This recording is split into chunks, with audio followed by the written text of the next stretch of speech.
Welcome back to the Lanterne Rouge Cycling Podcast, supported by Lecole. Here today with Benji on our Sunday evening, wrapping up the Tour de Romandie. We just watched the last stage, the Stage 5 individual time trial from Fribourg to Fribourg, 16 kilometres long, and boy, technical, bad road surfaces, cobbled, steep climbs, a nasty TT. This is not a straightforward exercise. They got a 13% 800 meter climb from in the first 2 kilometers up to the intermediate time check at 8.5 Ks. They do a 1200 meter 5.5% climb.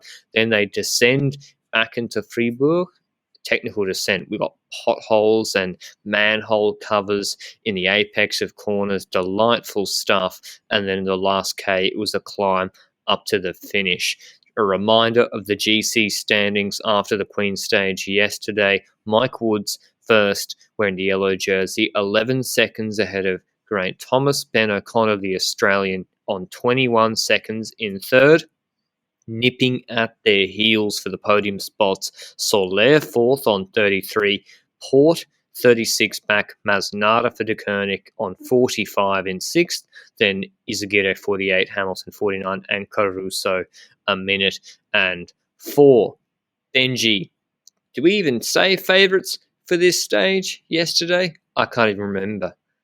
Maybe remind people of some of the weather conditions and crashes if they're just tuning into this pod, because I think you feel they coloured how this TT was ridden.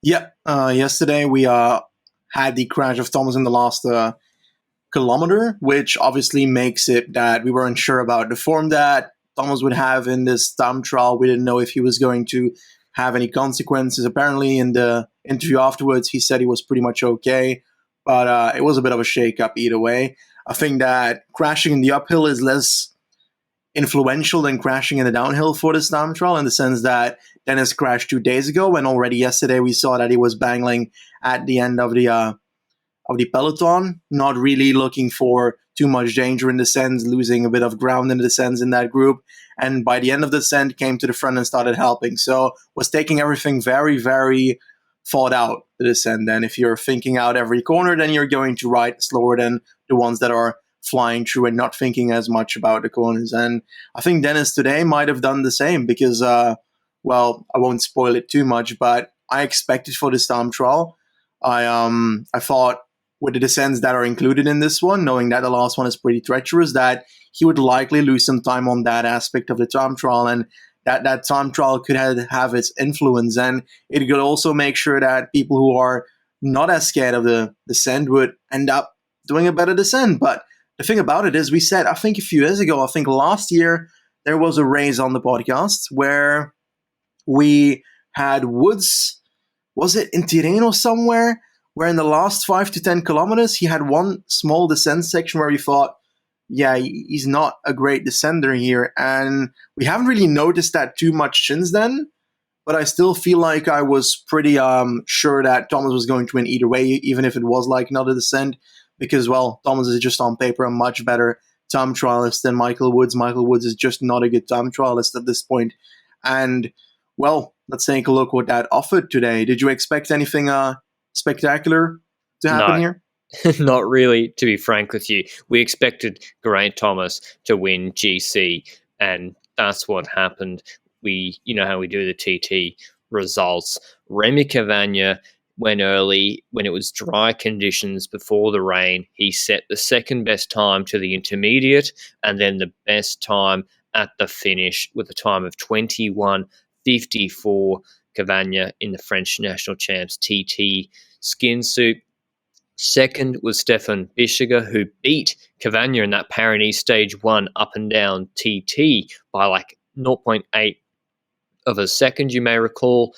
He set a quicker second half, a quicker second half than Cavagna. Yes, he did, Benji, but wasn't enough. 6 seconds behind Cavagna. So that was the stage win wrapped up. Those two obviously not in contention for GC whatsoever. Van Wilder came fourth. He was originally in third for quite a long time, the young Belgian rider.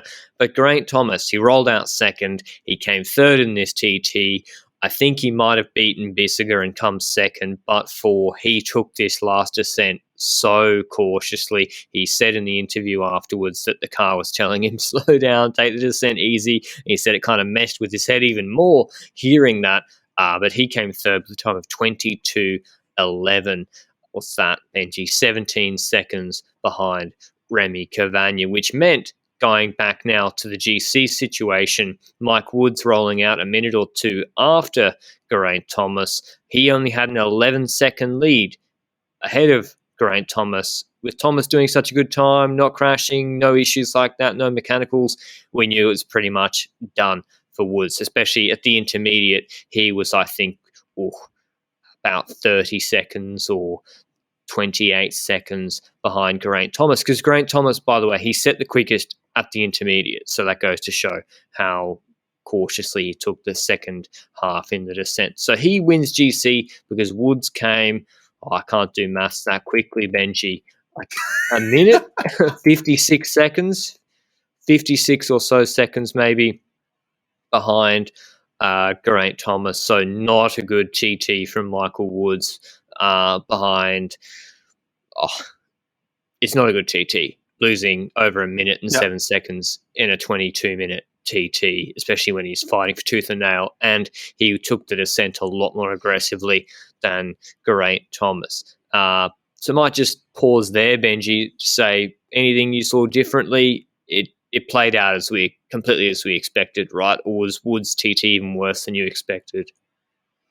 No, I think it was perhaps a tiny bit worse than I expected, because you know that when someone is in leader's jersey, they've got that mental ability to try and get some more energy out of it. Then again, it might have been a genius move by Geraint Thomas yesterday by crashing in the last 100 meters, because by doing so, he made it so he can wear his own skin suit and not the one from the Tour de Romandie. That was galaxy brain move. But all those jokes aside, I wouldn't be joking if he actually had an injury, by the way. Just want to make that clear. Might actually I think be that something to what Benji said. Maybe I'll have to think about that. I think, we can pull it even further and say that Cavagna actually lost more time on purpose yesterday to make sure he started before the rain today. We can go full conspiracy here. Yeah, because obviously he was going to come top 10 in the mountaintop finish Queen stage otherwise. On that note, on a serious note though, Ineos equipment is obviously way better than ISU's. I mean, you only have to look at Dowsett demands that he uses his own equipment in like World Championships time trials. He used a Shiv, not the Factor. So I don't hesitate in thinking that, okay, on even equipment, Thomas is still smoking Woods, but he's also got an advantage because his equipment is surely way better than Mike Woods as well. So it's just a problem for ISU, and that's why Woods for the Tour de France this year, it's going to be difficult for him to really even threaten the top 5, maybe, Benji. But that's a conversation for another day. For the rest of the podium spots, it was between Soler, Masnada, Richie Porte, and about those 3 guys. And Richie Porte, he finished before Geraint Thomas.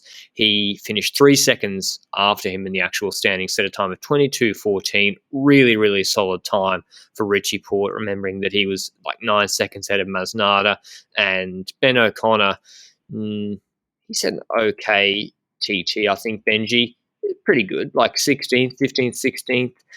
Probably the first time he's ever trying to defend a World Tour stage race podium in a TT, but it wasn't enough. That was still 30 seconds plus behind Porte. So Porte leapfrogged him. Masnada, Benji, into third, 22:15.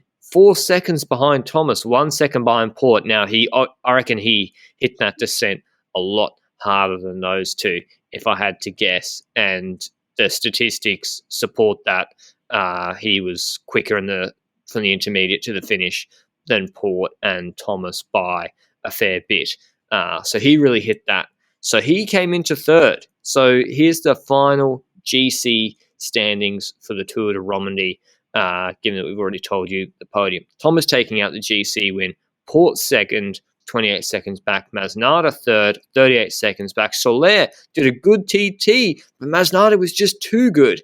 Soler missing out on third by 1 second. Woods down to fifth. O'Connor down to sixth. Izagirre, Hamilton, Caruso, Kelderman. There's two names I haven't mentioned Benji this whole time. Rowan Dennis and Filippo Ganna. What did you make of their performances today? And are you a little bit concerned about Ganna for the Giro d'Italia, or does this not matter at all? When it comes to Ganna, it's kind of weird because the second that he lost that time trial in Tirreno, it started to fall apart from that point onwards, and we haven't seen a good time trial ever since. And we obviously haven't seen like 5 time trials since then, but we've seen 2, and in those 2, he wasn't nowhere where he should be.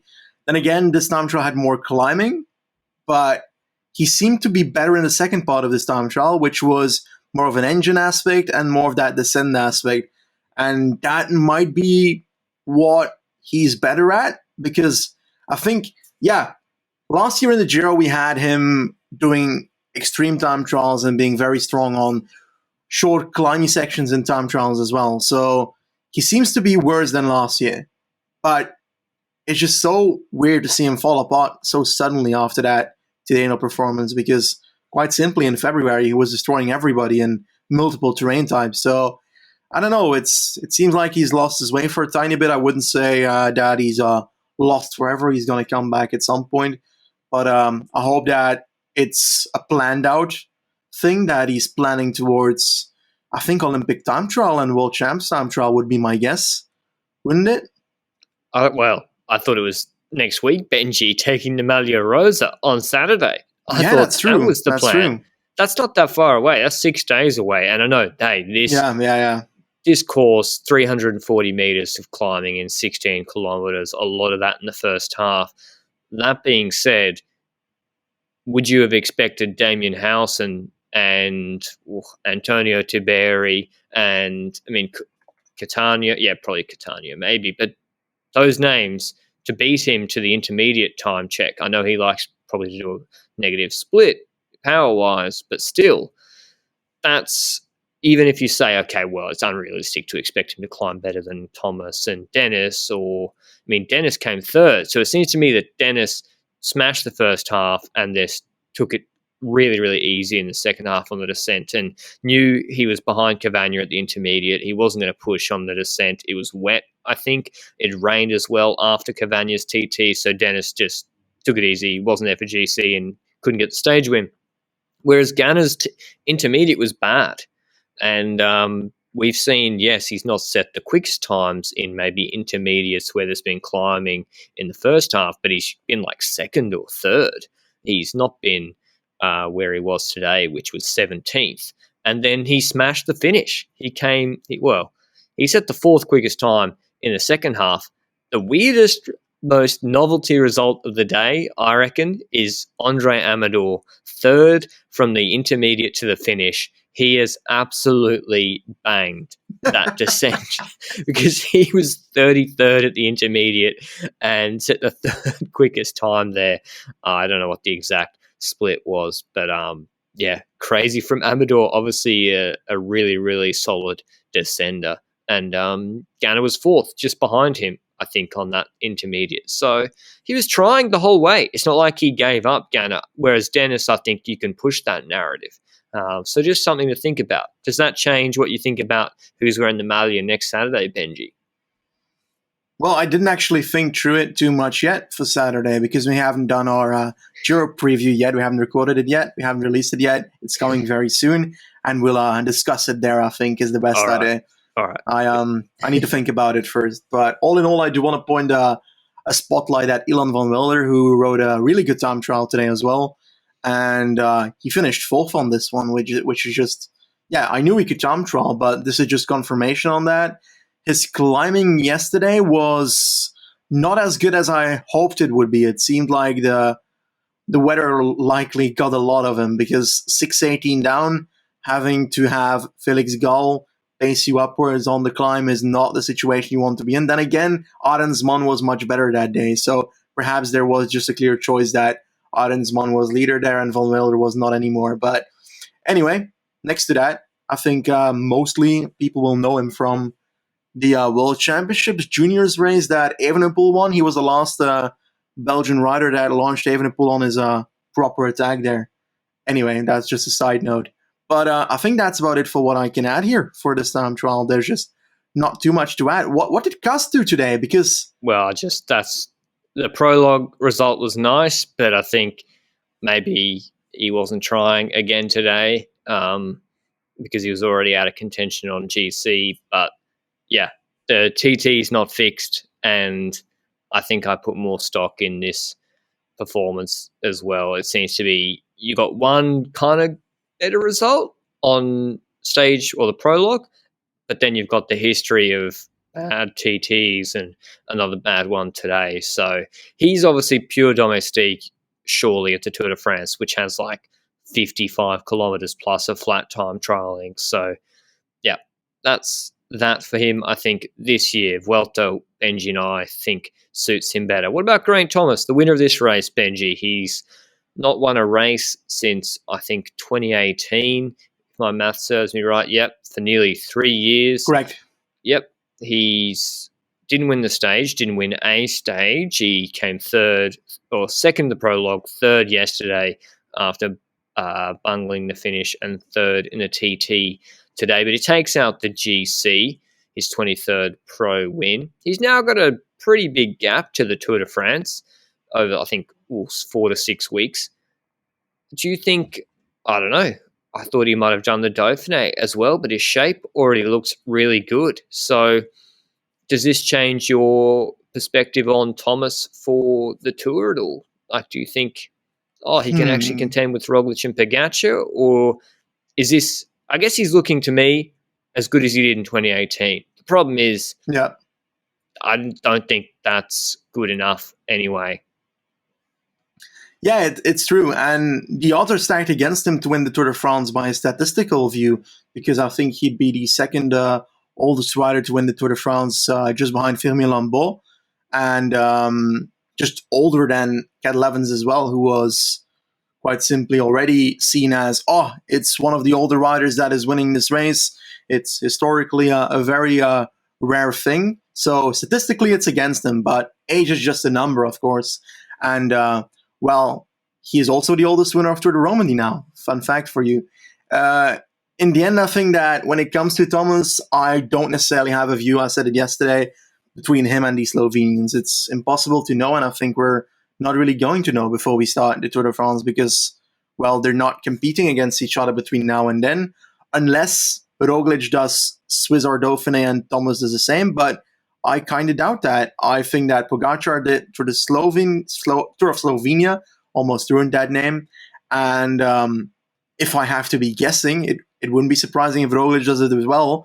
And it wouldn't be surprising if Thomas goes for Swiss while Roglic would lean towards a Dauphiné more. But we've seen a lot of them just go for high altitude camps these days, just before a Grand Tour. So it could just as well be that Roglic decides to go for an altitude camp instead, and then we won't know either. So yeah, it's an impossible unknown for me to see what the difference is between the two. I think that Thomas has the real advantage when it comes to the parkour of this Tour de France, in the sense that Does he though? I feel like he does, because I think, let me change the wording. I think relative to the parkour that they had last year, this fits him much better. That's what I'm trying to say. Not necessarily that it fits him better than Pogačar and Roglic. I think that Pogačar and Roglic are very, very good. Arguably one of the best riders, two of the best riders in the world, on mountains that have a steeper hill at the end. And we've seen that on Puy-Marie, for example, those kind of climbs. We don't have that in this Tour de France, such a climb of Puy-Marie. We have longer climbs. I think called the Porte, or whatever the Porte climb is these days, because there are so many with Porte in the name that I don't know which one it is every time. But that one has some steep meters, but it's not like it's anything close to what a Puy-Marie was like. So yeah, I'm curious. I think that on paper, he's right now the rider that I trust the most for Ineos, after saying that for Yates for quite a while. I feel like Yates and Thomas are the two riders that are the leaders of Ineos right now. And I feel like Gegenhardt has not proven himself in the same nature. And they should have sent him to the Giro. They should have sent Gegenhardt to the Giro to defend. Yeah, I think his TT is bad. or mediocre at best, Yeah. and he's good climber, and they should have let him go and defend as a hedge if Bernal's back, played up again at the Giro, and as a second GC threat. But it is what it is. I trust Gegenhardt almost more than Sivakov at the Giro, but at the Tour, it's not possible. So, yeah, I think it's really good for the sport that Thomas is in good condition and his shape is looking good. So we have more contenders, and Ineos has a contender against the two Slovenians. That should make for more exciting racing. We never know at the Tour, can sometimes be disappointed, but it's good that Thomas has got a win. He seems to be back in good condition. What about Froome, Benji? Not a good TT again today at Romandie. Not a good week for him at all. Is there any positives from this week for him? And what next for him? If you're ISU, having just seen this, where do you go from here? It's really difficult, isn't it? Because I think they're sending him to the Tour, which I think is fun for the first few stages, like Mid-Britannia and such, but he's got so much competition on that I don't think he has the final sprint punch to out-sprint the likes of a Roglic or a Alaphilippe on that. I'm not talking about Dan Froome. Martin. Oh, wow, I heard Woods. My mind heard Woods. Whoa. Someone clipped Benji was talking about Froome against Roglic. No. That's not how it works here. In regards to Froome, when it comes to Froome, I'm actually I don't know, because he's not looking at a remotely. His contract might make him take him as well. His contract might say it. Then it's just stupid to sign a contract like that if you're unknown to his potential qualities at the Tour de France. I wouldn't have signed a contract like that personally. But yeah, definitely not if I'm paying 5 million euros on top of it. Yeah. I mean, it's tough. We don't know. I think we might hear about it. We might not. I literally don't know what they do. They're in an impossible situation where this is the point, is him getting to a decent enough condition to be able to go to the Tour and at least be like, on the easier mountain stages, still G1, that's fine, or be able to help Woods, I think is fine too, because Woods is good. Like, Woods on these mountaintop finishes, really good. His Romandie has been encouraging, as Benji was trying to say before I interrupted him. Like, really good at this stage race. TT, no good, but yeah, I don't know. It's a shame. And anyone want to give us some insight or some inspiration down below on what ISU should do? I guess in the comments, if you're watching on YouTube, it's pretty difficult to know without being privy to the contract details. He might have an opt-in. If you were Froome, Benji, this is a better question. Would you want to be taken to the Tour de France? I don't think so. It's going to be pretty shameful, I think, if he comes with anything remotely like this form, and there's no sign of a light at the end of the tunnel right now, and that's, I think, the issue for me in this situation. I think that Froome just has the problem that he's in a situation where, well, for example, I saw an interview yesterday or this morning this morning after his time trial, and he was talking about, we had a great win with Woodsy, blah, blah, and just evaded his own process and talking about it. And it seems like it's come to a situation where he just probably can't explain it himself and can't find an excuse for it. I hope that he magically finds form just for the well-being of the guy, but just not looking too great, is it? I don't know. I'm not a specialist in seeing if a rider is going to suddenly spark up and be strong again, but I think it's not looking good, and I think he's not worthy to put in your Grand Tour team right now because it's taking away a good domestique, most likely. And I think him as a rider would likely, while he would probably enjoy riding the Tour de France in itself, he's not in a form where he's going to be able to show anything. So it's going to be more of a shameful display throughout, which is just not what he's looking for, I think. He could also miss a time cut, which would be terrible. Like, he finished 33 minutes back yesterday, and that was a hard stage, but there's some back-to-back hard stages in the Tour too. So, yeah, it's tough and that's definitely something to watch. But Tour de Romandie, rainy, difficult, some weird neutralizations. Mike Woods looking good. Geraint Thomas winning for the first time in nearly 3 years. And, I mean, I'm happy to be done with it because now we can focus on the Giro d'Italia. But, yeah, stay tuned for that. Before that is our Q&A podcast dropping tomorrow. I think time for questions might have already elapsed unless Benji corrects me. And we'll explain a few things on that pod. Hotly anticipated. But until then, give this a like down below or give us a review on your podcast players if you've enjoyed the Tour de Romandie grind, and we'll see you tomorrow. Ciao.